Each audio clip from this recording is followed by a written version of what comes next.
So maybe you have chickens, or you just got chickens, or you're thinking about it and you're doing the research. We wanted to share a few tips that would have helped us keep more chickens alive and maybe get more eggs. Just make it easier. We did a lot of research at the beginning, and you kind of naturally just think, where do they need to sleep? What do I need to feed them? How do I get the eggs? Yeah. Also, we're holding one if you're wondering what the noise is. Yeah. This one, it's a little like, why am I separated from my family? Yeah, I mean, I had a friend who's a chicken mentor, so that helped quite a bit. She was able to give me the tips and tools to get started. We had a failure, which if you listen to our podcast, maybe the second episode or third episode about chickens, you'll hear kind of our chicken fails at the beginning. But after our failure, I then did more research. We had some successes, but there's just things that you learn along the way. Like, you can't research. I think it's kind of like having kids. You just like, you don't know till you're in it. Yeah. And these are our laying chickens. We should probably specify. Yeah, our layers. We'll do another one on meat birds. One of the first things is keeping your feeding of them regular and enough protein. So there were times when we lived in the city and we had our first flock. The way we had it set up is in one of those chute feeders. Yeah, there were times that water got in it and it kind of got stuck, and before we realized that was happening, they would go 2 or 3 days without getting some good solid food. And what you'll notice is when you figure it out and you panic and you're like trying to feed them, is that their egg production will go down after the fact. Yeah. And anytime that has happened, I mean, it's like 2 weeks. One time... Yeah, they punish you.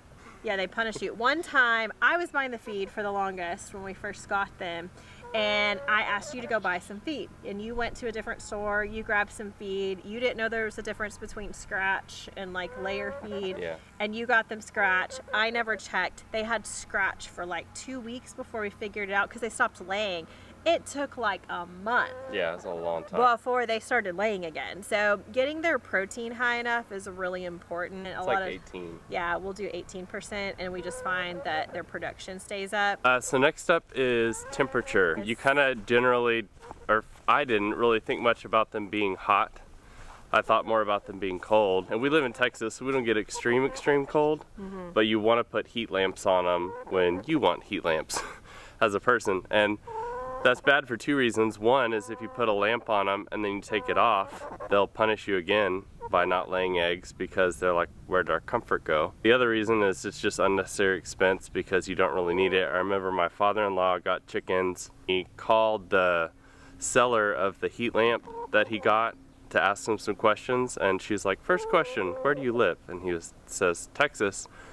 And she's like, I always laugh when people order a heat lamp and I see it's from Texas because they don't need them. We're coming out of winter right now. We had 2 weather events this year, and we got down to what, like 0 wind chill and 15 degrees for a day or 2, and then we had like a week of ice and snow, and they chose to be outside. Yeah, they're out there living their best life in the ice. They did not care. The other thing is some people will heat the coop because they want to keep production up. Like, they'll keep a light on to make the days longer, and so their production's up. Yeah. But I will tell you that just like a human, chickens have all the eggs that they're going to make inside their body. They are only going to make so many eggs. So the thing is that, you know, you can like rush the process and they'll be out of eggs sooner, or, you know, they'll gradually slow, they'll take breaks. So it's really just up to you on like how quickly. I mean, I'm sure like if you have a full-on egg production, you're like, cool, every year we'll just get a new batch of chickens. Yeah. We'll run them as much as we can. But I would say most homesteaders aren't looking at it like that. We will start processing our laying hens this year with our meat birds, probably the ones that are older. Yeah, the older ones, probably like at every 3 year. This one right here is a red sex-linked, which is a hybrid breed. No, it's not GMO. People always make comments like that. It's GMO breed. Yeah, GMO breed. It's just 2 different chicken breeds mated, and they say they can lay up to 12 years. But so your typical breed lays about 2 to 3. I mean, actively 2. Some people will go 3 to 4. Really. So if you get a breed, that's another tip, is if you get a breed that only lays for a couple years, it takes them a while to get from like a pullet or a chick size up to a laying size, unless you're just buying them when they're already laying. So it's good every year to introduce New ones. you know, 4, 5, 6, however many you need, just depending on your family's needs. And that leads us to our next topic, is integrating new chickens in with your flock. You want to put them, like have them share a fence line before you mix them. Yeah, there's definitely a process to it, and you want to do it right.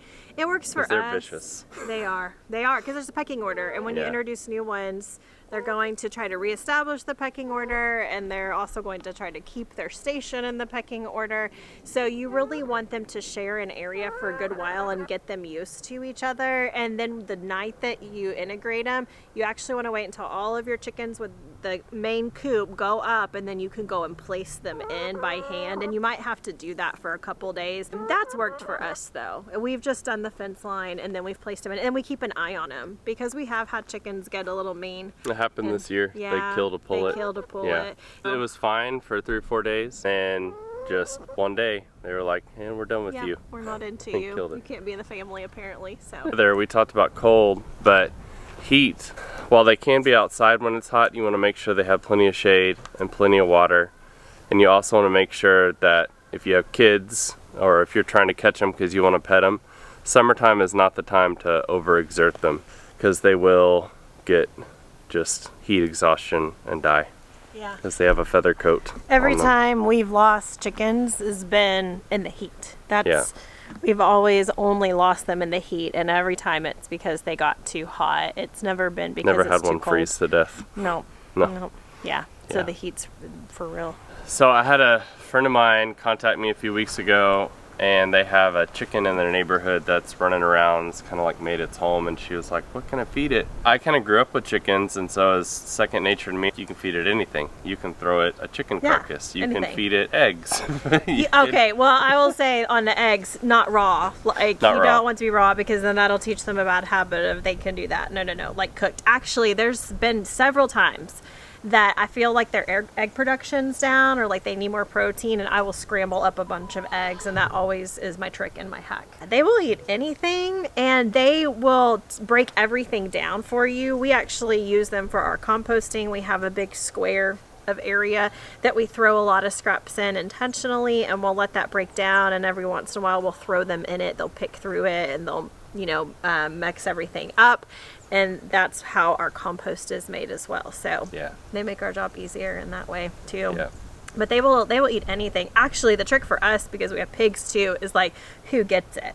Like, I always feel like I'm having to choose, like, oh, do I let the pigs or do I let the chickens? But I will let the chickens do the carcass stuff, like anything that's on a carcass. Yeah, because the chickens are good. Like, you don't want to give, like, your dogs or your pigs or whatever bones that are, like, partially cooked that they can swallow and choke on. Yeah. But chickens will just pick it all off. And then every once in a while we can go gather the bones and throw them in the compost and let them break down, which some people are against, but I think it's great. Adds minerals to your compost.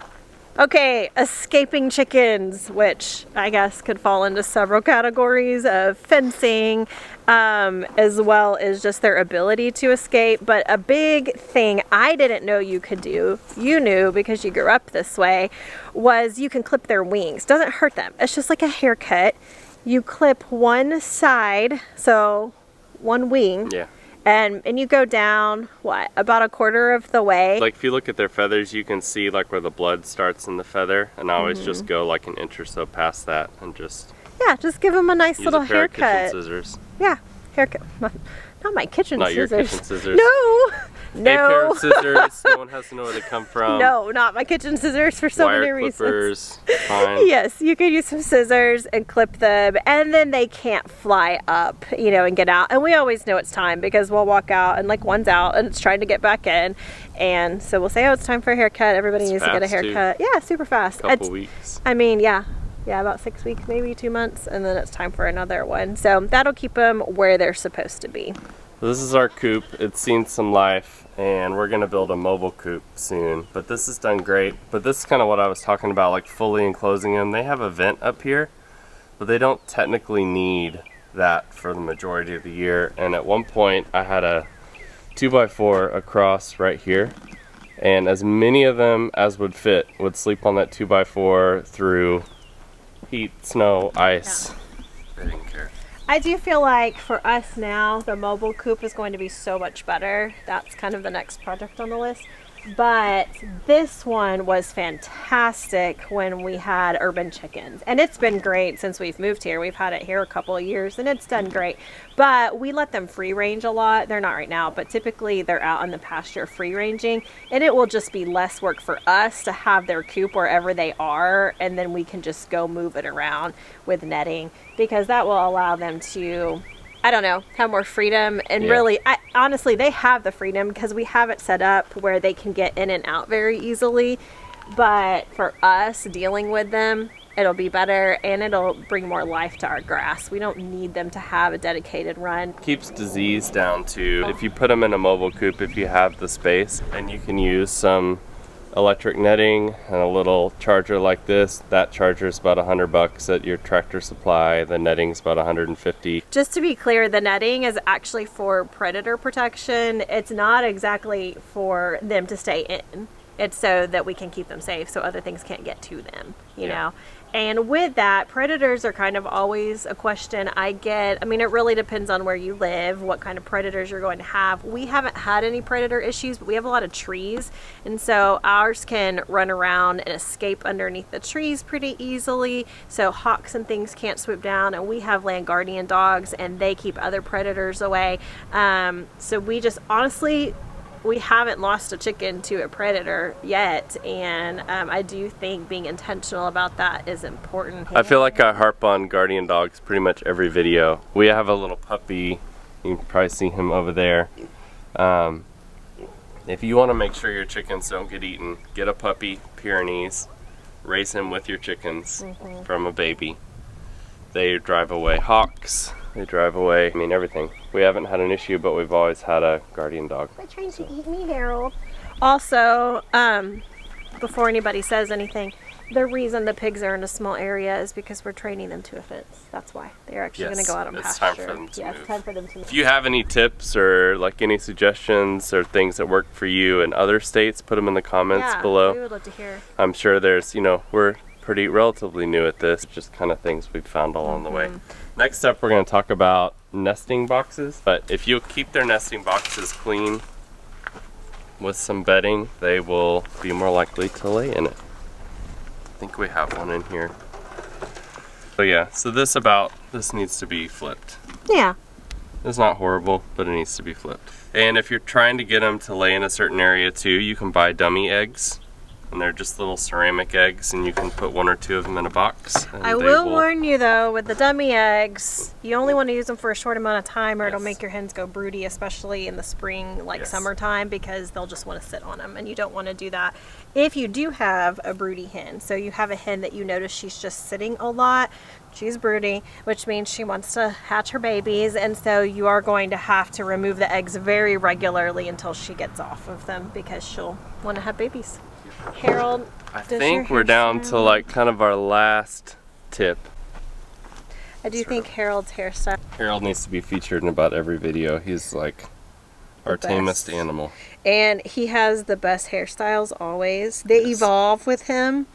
This one is like more of his like young adult look. His teenager look was fantastic, and we should have dyed it, but we never did. And he has the most fantastic beard, don't you, Harold?